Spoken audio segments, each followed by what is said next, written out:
Welcome to Hack Your Happiness. And I'll tell you, on hard days when the news is really bad, I remember how much that reinforced my belief in human nature. That everybody needs to give, not just wants to, but really needs to be a full human. We need to understand how to take care of each other. Hack Your Happiness is a podcast designed to bring you the behind the scenes of what brings iconic individuals happiness, plus their life hacks. I'm Mercedes. And I'm Anastasia. Today we are speaking with Asha Curran. I had a pretty non-linear career path. I took lots of zigs and zags and turns, and I'm not sorry at all about that now. Lots of different career paths, and I certainly wouldn't have anticipated Giving Tuesday coming along. Asha Curran. Asha Curran. Now GivingTuesday CEO. Co-founder and CEO of GivingTuesday. GivingTuesday's mission is to build a more just and generous world. What if the entire world came together to give? Imagine what we could do. I donated to the library. I donated to the food bank. I donated to the Faculty of Science. I donated to the Fund of Medical Sciences. There were Giving Tuesday activities in nearly 100 countries. For someone who's looking for giving back but doesn't know where to begin, what's a good first step to take? Now, one thing that technology does is make this much easier for us. I think a really nice way to think about donating for the first time. What are your top 3 tips to being more generous? The first thing I would say, if somebody asked me that question, you are generous. You are innately generous, and and the way I can tell is, first of all, what has been the most memorable and meaningful contribution? There was an elderly woman in Baltimore who saw what was happening in her town on Giving Tuesday. They had a citywide Giving Tuesday campaign, and she wanted to give something, and she was really moved by what she saw. But she just doesn't have much. She was looking around, and she realized that the most valuable thing she owned was her.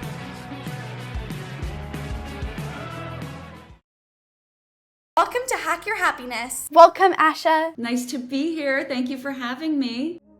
Your listening truly means the entire world to Anastasia and I, and we would love to invite you to join the Happiness family, which is completely free, and that way you'll never miss another episode of Hack Your Happiness. You can join the family by following this podcast on whichever podcast listening platform you're on now. Thank you. You are such an inspiring CEO. So tell us a bit about yourself and your backstory. How did you get to where you are today, and what did your life look like before starting Giving Tuesday? Yeah, I had a pretty non-linear career path. I took lots of zigs and zags and turns, and I'm not sorry at all about that now. So I did lots of different things. I did book publishing. I did publicity. I worked at a community center here in New York for a long, long time, doing cultural programming, and that's where Giving Tuesday started. So lots of different career paths, and I certainly wouldn't have anticipated something like Giving Tuesday coming along. But I guess that's the benefit of being open to new things. Totally. I feel like that's so relatable for teens. You know, like you never really know what life is going to give you, what paths you're going to take, and what's going to lead you to. Yeah, and I think that's what you said is so essential, to be open to new things. Like, don't put yourself in a box. Don't say, like, this is who I am. Like, you are everything that, you're trying and you're doing. So that's the beauty of life. Yeah, I think young people sometimes feel pressured to lay out a plan for their whole lives, a 5-year plan, a 10-year plan, and to go into college or even earlier knowing what they want to do for their whole lives. And that just seems really unrealistic to me. There's absolutely nothing wrong with just following your heart, your soul, your spirit at different times in your life. Exactly. 100%. I love that so much. We're constantly changing as well. Like, we're constantly changing who we want to be, what we want to do. And That's throughout right. your amazing journey and career, what do you think has been your greatest challenge, and how did you overcome this? My greatest challenge, let's see, there are several, but I think my greatest challenge has been really just being able to own my own power and leadership, and really be able to be comfortable in that role. I think I was born in 73, so I'm a Gen X woman, and we really had to do some fighting, and are very thankful to the women who came before us.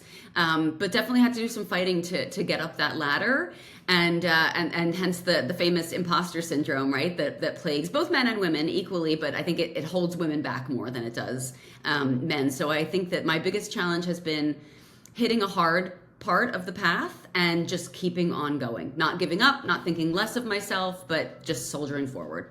I love that so much because I think everyone, especially as teens, like sometimes we feel like, I have no credit and I haven't achieved anything. Like who's going to care about what I think? Who's going to care about what I have to say? But realizing that like you bring the value of your generation, like you bring the value of who you are, your perspectives, your experiences. Like being a youth has a lot of value as well, and that's like a whole untapped demographic for a lot of people. It is. I think that, owning who you are and realizing that no matter what you've done, no matter who you are worthy and have something to give to the world, which I guess kind of ties into Giving Tuesday as well, is important. And so what exactly inspired you to launch and found Giving Tuesday?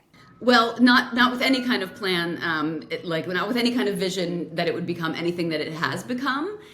When I started working on Giving Tuesday, it was with a whole community of people. So it was really a co-created and co-designed idea. And it started when I worked at the 92nd Street Y, which is a big community and cultural center here in New York.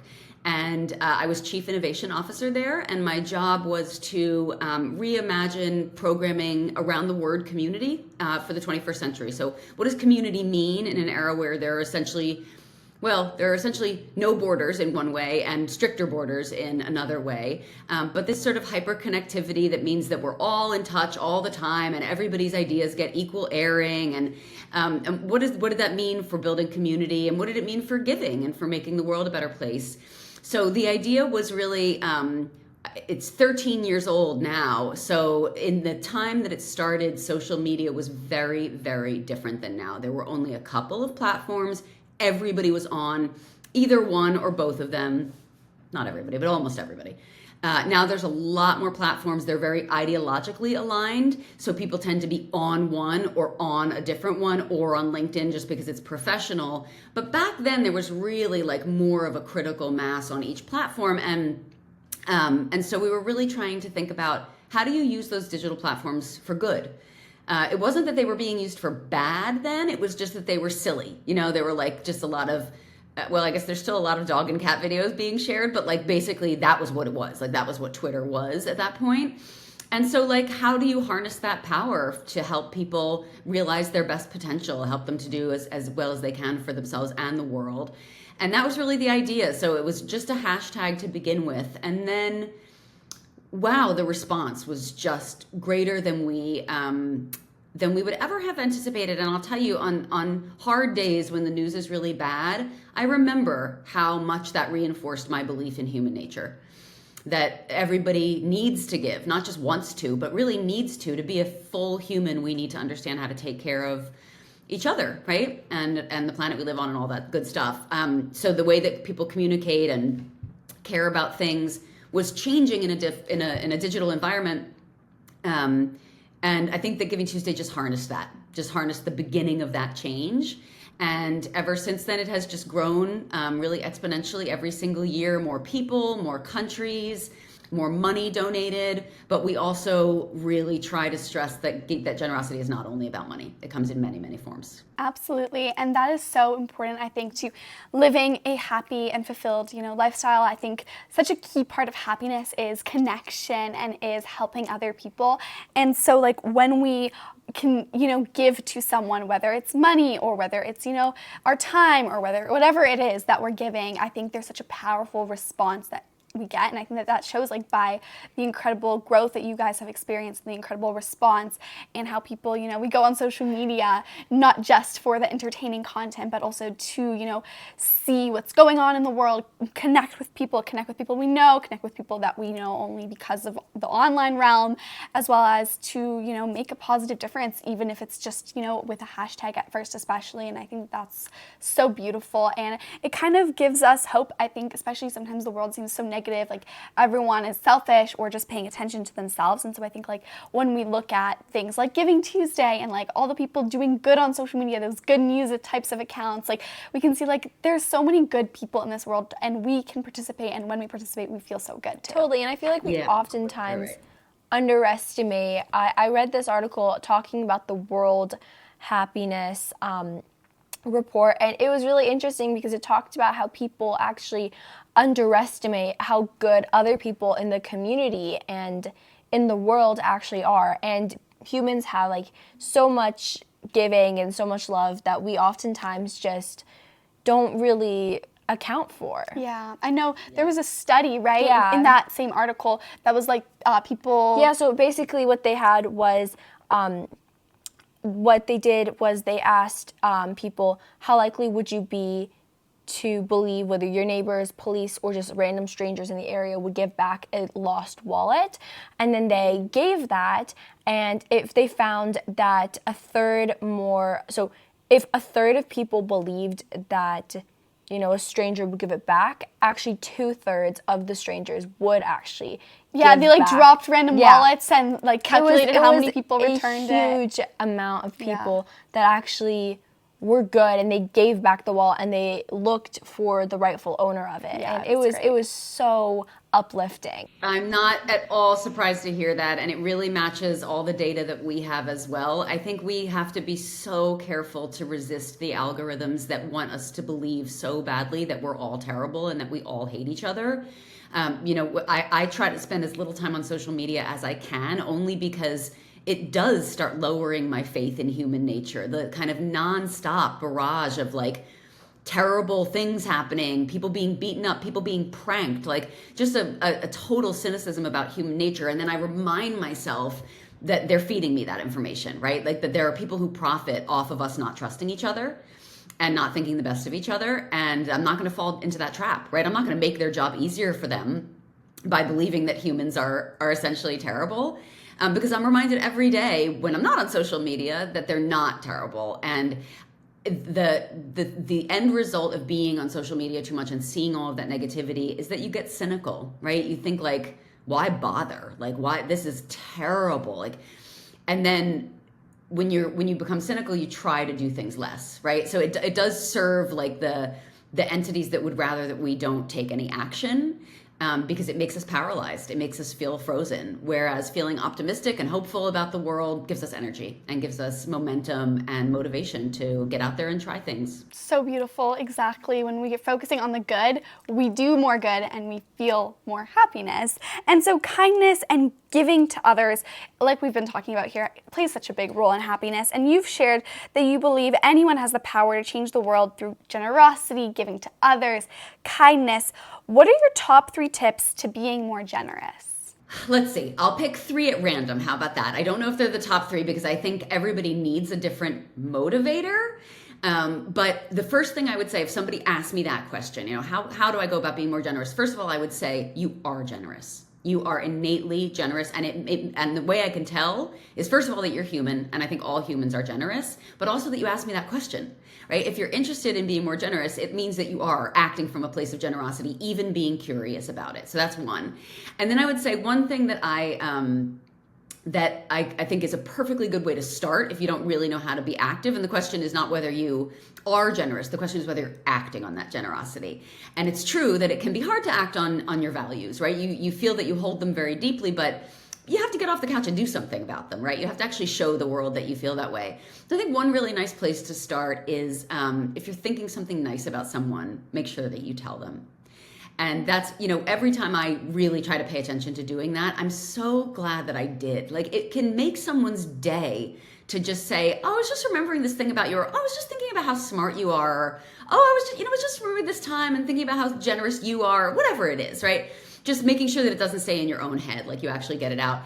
And then the third tip I would say, check out what people are doing together. Because at Giving Tuesday, we're very big fans of what we call collective giving, which is not just giving, but people giving together. And that takes a lot of different forms. Giving Tuesday itself is a collective giving exercise, but it could look like groups of volunteers, right? We have one group of teenagers who I believe they're in Kansas, and every Giving Tuesday, for 4 Tuesdays prior to Giving Tuesday, they do an afternoon of volunteerism. Things like raking the yards of their elderly neighbors, right? Bringing food to a family they think might be grateful for it in the neighborhood, et cetera, et cetera.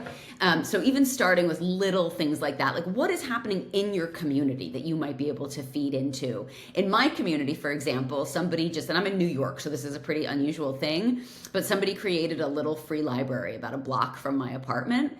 And I don't know who did it, but I walk by it and I think, Like, what a lovely thing that somebody, probably with a job, probably with a family, like took the time to build out of wood this little free library and just put a note on it saying, let's swap books. You know, it's based in trust.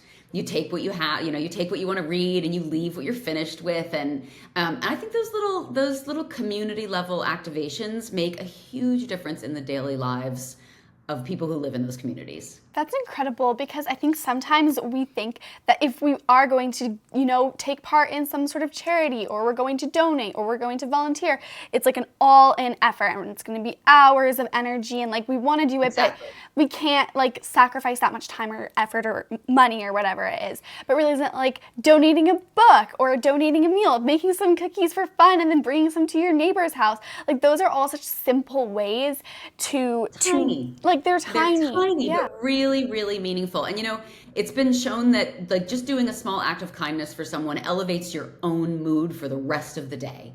And it inspires other people to be generous if they see it happen, even if they don't know you. Exactly. An act of kindness benefits so many more people than just the person who is receiving the act of kindness and the person who's giving it. Exactly. As well as I love the little book library. I know we have one in our neighborhood, and I feel like that's such like an act of trust. It's saying, you know, like, oh, like we have these books which are very valuable, and, you know, you're putting it out there and someone could take it, but it's like knowing that, you know, I trust in the community that people won't take it and that it's only going to be used for people with the right and good intentions. Or even like, I know sometimes you go to the grocery store or at like schools or workplaces, they have like food drives, and sometimes we just are mindlessly going about our lives, but taking a moment to say like, hey, is there like some beans or soup that I can donate here? Like just being a little more intentional is That's right. That's right. It's all it takes. Exactly. And throughout the years, what are the most surprising ways that people have contributed to Giving Tuesday? And to you, what has been the most memorable and meaningful contribution? It's hard for me to narrow down what, you know, or like elevate or point out a specific one above other ones. But I will say that, oh my gosh, there are so many. So in the very first Giving Tuesday, no, the second Giving Tuesday, there was an elderly woman in Baltimore who saw what was happening in her town on Giving Tuesday. They had a citywide Giving Tuesday campaign. And she wanted to give something, and she was really moved by what she saw. But she just doesn't have much, right? Like she just didn't have much. She was looking around, and she realized that the most valuable thing she owned was her piano. And she had been a really good pianist, but she couldn't play anymore because she had arthritis in her hands. So she found a nonprofit that provided after-school music lessons for children who couldn't afford them, and she donated the piano to the nonprofit. And the news came, and they showed the volunteers like wheeling the piano down the driveway. And I love that story because it shows, first of all, that there's no age that you can get to, or that you're too young or too old to participate in generosity. And it also shows how much inspiration matters, right? So it's very unlikely that lady would have woken up on a random day and been like, let me donate this piano, right? But because she was inspired by what she saw on her TV, even without leaving her house, she decided to do a very generous act. Another thing that I love that happens on Giving Tuesday is that buildings all over the world are lit up in Giving Tuesday colors. So in like 24 countries, there are national monuments, the Empire State Building, for example, here, that might be lit up in Giving Tuesday colors. And I just absolutely love that. And then we have a lot of volunteers who do things like I just described with the little free library. They just think about, often during the pandemic, for example, it was little free pantries. But things, just little acts of kindness that make a community better, or that help somebody very, very far away that you'll never even meet, right? Those are two equivalent acts of kindnesses. They just take very different form. So so many inspiring things over the course of the year, so many creative ways that nonprofits raise money on Giving Tuesday and that citizens get involved. Last year, maybe the year before, there were two young women roommates, and they were in Cleveland, and they also saw on social media that this was happening. They didn't know what to do. They didn't have a ton of money. They baked up like a massive tray of spaghetti, and they brought it to a home for the elderly that was near their house. And I just like, I love that type of small story, because it's not about somebody who's in the nonprofit world, right? It's just about a regular citizen feeling like, oh, I want to do something. I want to get in on this action. That's incredible. It's so inspiring to see how people donate and contribute and get so creative with how they're going to participate. And I love how, the monuments are being lit up. I think that's so beautiful, and like it shows the scale that, and it's such a great reminder as well. Like you said, it's just about that inspiration. Exactly. And so what role, Asha, do you see technology and social media playing in future philanthropic movements? Want to bring some happiness to your home and connect with your kids, teens, students, family, or maybe just learn more about yourself? Anastasia and I have designed an activity box with 100 unique fun things to do to feel happier daily.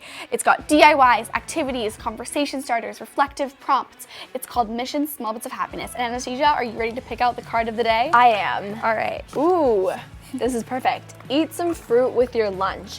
Fruits to try: bananas, blueberries, or oranges. I love oranges. And the best part about them is that underneath your mission, it gives you a whole reason why it helps make you happier. So certain fruits contain vitamin B12, which is associated with producing serotonin, a happiness neurotransmitter in our brain. So eating some of these fruits will help produce that serotonin and make us feel happier. And you can shop this Mission Small Bits of Happiness activity box now to support us, help us keep this podcast going for free, and also to bring some happiness into your home. So shop now, it's linked in the show notes. Now let's get back to the episode. Ooh, a big role, but I will say people think often that because of our scale that we must have built some fancy new technology, and we have built some technology around our data work. But our movement did not at all grow because of technology, except for the fact that we are also connected, right? It grew because of social media. It became huge because of social media. But then what happened is that it moved offline. And it became things that people were doing in the real world, and technology became just sort of the conduit, the way that people communicated about that, the way they connected around the idea of giving. But the things that they were doing were very much happening offline. Now, I think the role of social media, as I said, is very different in Giving Tuesday. A lot of people are on social media in ways now, you'd know this way better than I do, but like in ways that are not necessarily only about building a huge following or getting lots of likes and lots of clicks or lots of views, but really curating like a smaller but more powerful network. And that has really changed the way that people engage with Giving Tuesday as well. But I think to start any kind of movement, philanthropic or otherwise, you just simply cannot negate the use of technology or of data or now of AI, which obviously was not a factor in the beginning of Giving Tuesday. It's so interesting how, I think everything kind of intertwines and intersects. Like, yes, you're doing something so like physical and real, like donating and helping people in the community, but you still need, and you can't like ignore that AI, that social media, that tech aspect, because like that's how we can really reach people on a big scale and like promote, Giving Tuesday, and you can do this for your community, and here's what others have done, inspiring people. Like, I think it's interesting how everything kind of intersects and how we need to be like all the aspects are so important for the movement. And your generation, like you two, Mercedes and Anastasia, are going to be so tech savvy that you won't have a huge learning curve. You know what I mean? You'll be ruling the world philanthropically because you'll know exactly how to use all of these tools. It's true. Once folks are getting older, we're constantly trying to catch up, right? We're just constantly trying to learn the newest technology, but you're going to be like right there with it as it evolves, and you'll be able to keep an eye on how to use it the best you can for yourselves and the world. Yeah, totally. I love that. I love that so much. And, I think that it's important for everyone to try to give back in some way. Totally. And in that case, for someone who's looking for giving back but doesn't know where to begin, what's a good first step to take? Definitely visiting the Giving Tuesday website, I would say. And then there are lots of organizations that help people find what might be the best volunteer opportunities for them. So I think now one thing that technology does is make this much easier for us. I think a really nice way to think about donating for the first time, if you don't have an organization that you're committed to or a cause that you feel like you're really attached to, then a really nice thing to do is to give on behalf of someone you love or someone that is close to you. So if you know that somebody donates to an organization, let's say multiple sclerosis because somebody in their family is suffering, give a gift to support them. Give a gift to support that family member of theirs, right? Like, it doesn't have to be a cause that affects us directly. And if we're not sure, like, just follow the lead of somebody that you trust and you know and you love. I love that. That's beautiful again. And then you're not only are you supporting an amazing organization, you're also supporting someone who you care about. It's like a double act of generosity. It's like a double act of giving, because you're giving to the organization. They're very grateful. They'll be able to do better work. And also that relative or friend or just person in your social network will be so touched and grateful that happened. And I think even if you aren't able to donate, even like volunteering at like an organization that is affecting someone in your life is important, or doing something that affects someone. I mean, there's so many ways to have a positive impact on your community or to positively impact other people, even for like a certain cause. It's so much more than just donations, but like volunteering, even just like spreading awareness. Exactly. Yep. And so, Asha, during your TED Talk, you briefly brought up the Giving Tuesday Kids Edition. Can you tell us a little more about this? Sure. So now we call it GivingTuesday Spark because our early participants didn't want to be called kids. But the way that GivingTuesday Spark happened is that we were DM'd on Instagram by a young girl in Oakland, and she said, "Is there a Giving Tuesday Kids? And if not, can I start it?" And we were like, this is amazing. And we knew that a lot of young people participated in Giving Tuesday, like that much we knew. And that makes a lot of sense, right? It's a digitally driven philanthropic movement, and it's about things that are very accessible, ways of giving that are very accessible, so they're accessible to young people. But we didn't actually have a youth engagement program. And that was a big lack, I think. So she really spurred us to get that started. And now there are like tens of thousands of young people in the Giving Tuesday Spark network, and they're in 100 countries around the world. And every place that we have a Giving Tuesday movement, which is 107 countries right now, has some form of a Giving Tuesday Spark program. So it's just taking place in lots of different places. But the most amazing thing about the Spark initiative is that they're connected to each other, right? So imagine that you're, a young girl who's fighting bullying, right, at your school, and you have a nonprofit around it, and you have all these programs and initiatives. Now you're connected to another young person who's also fighting bullying or violence or something related, but in Kenya, right, or in Colombia. And that's really amazing, because you're learning, not only are you learning ways of doing things that really work, right? Like, so how did you grow your organization? How did you grow your scale? How did you think about this? How did you get into this work? But you also have the support when things get tough, right? If you're having trouble raising money, or if other young people are mocking your work, which we know happens, you turn to this community, and you have, you feel like you really have like this huge support system at your back. And to be honest, that's not just young people who need that, it's everybody. I think that is incredible, the Sparks program. I mean, I think, first of all, what an amazing story of a young girl really kind of planting the seed and making it into what it is, because I think that shows, like, if someone's listening to this and you have an idea for an impact, or you have an idea for something you want to contribute, like, reach out to people, reach out to organizations, like, talk to people at your school or community center, or parents or family, and, like, make it happen, because like youth can really take a tremendous impact on this 100%. World. Or for like parents or teachers who are listening, like helping out students who are aspiring to be philanthropists, or who are aspiring to make a positive contribution. Because I think that it's so essential. And like Sparks is like helping the next generation of like social innovators and impactors like get started. That's the idea, yes. What do you do every day that brings you a small bit of happiness? Oh my goodness. I try to fill my day with things that bring me small bits of happiness. So I just walked my dog and did 20 minutes of yoga before I got on this podcast. So I do try to take care of myself and get out in the fresh air every day. But I have to say a highlight would be binge watching Netflix with my daughter in the evening after she's finished with work. She's older, she's 23. So after she's finished with work and I'm finished with work, and we relax on the couch together and have a glass of wine and watch something fun. And that brings me a lot of happiness. I love that. Do you have what are you watching lately?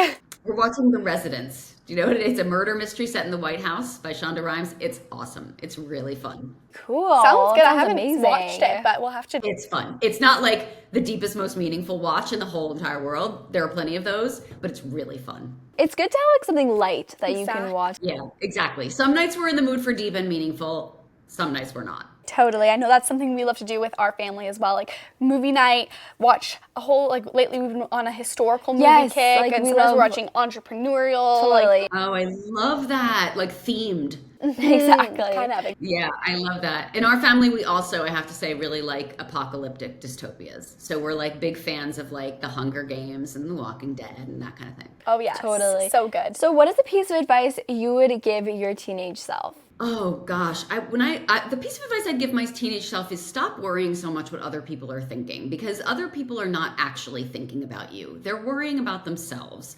And I said that to my daughter when she was little, and she remembers it weirdly to this day. So I think I would go back and say the same thing to myself. Just be your quirky self. Like, don't worry about conforming. Don't worry about judgment. I mean, it's really hard, right? It's hard to do that, but there's nothing wrong with you exactly the way you are. It's like we always think that people are thinking about us a lot more than they actually are, but at the same time, if we think about it, they're thinking the exact same thing. They're thinking about how we're thinking of them. Exactly. And so you have like a whole lot of people just trying to be like somebody that they're not, assuming that they'll be judged less by other people. Just be exactly who you are. The best version of yourself you can be. And to be completely honest, even if you're like being what you think people want you to be, people will probably still have their own opinion and judge you on that. Exactly. Let them have it. On a final note, do you have a certain motivational quote that you love and remember, and if so, why? This is so funny. Every time somebody asks me this question, I forget what quotes I love, and then it without fail, like 15 minutes later, I'll remember it. So I don't remember a quote that I love. It's really hard to say. It's like the kind of question where you could just like Google a great quote, and I don't want to do that. But I do find that I will just end by saying that I love reading fiction, and it's usually in completely made up stories that I find the best quotes, like the best ways of looking at life, the most creative ways. Totally, I love it. that. That's what I think is so beautiful about, watching movies or TV shows or reading a good book, is like there's so much that we can learn even from like a totally made up scenario that we can apply to our lives. Absolutely. Well, thank you so much for joining us this has been today. amazing. If people want to learn more about you or Giving Tuesday, where would be the best place for them to go? Just GivingTuesday.org. Everybody is welcome. Amazing. Thank you so much for having me. I appreciate it. Thank you so much for listening to this week's episode of Hack Your Happiness, and thank you so much to Asha for joining us today. She is such a powerful leader and making such change in the world. Anastasia, what is your biggest takeaway? I think my biggest takeaway is that if you really want something, you should go and get it. I mean, that little girl who messaged about starting the Sparks program is so amazing. I mean, that's so inspiring, and it really shows that if we want to do something, we want to make an impact, just reach out, just send that email, send that DM.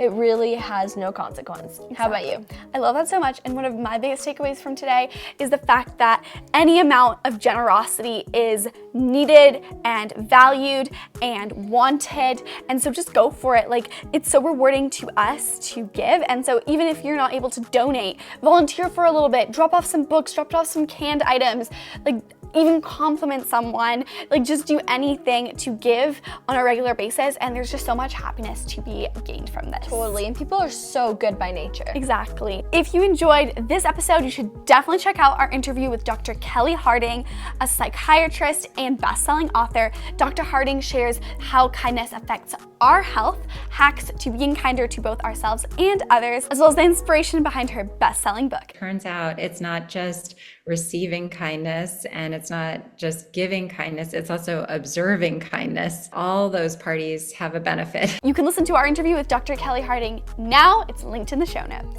If you enjoyed this week's episode of Hack Your Happiness, please leave us a 5-star review from wherever you're listening. It really helps us out, and we really appreciate it. Also, be sure to join our happiness family. It really helps us out. We'd love to have you, and it's completely free. You can join the happiness family by following Hack Your Happiness on whichever podcast listening platform you're on now. See you next time.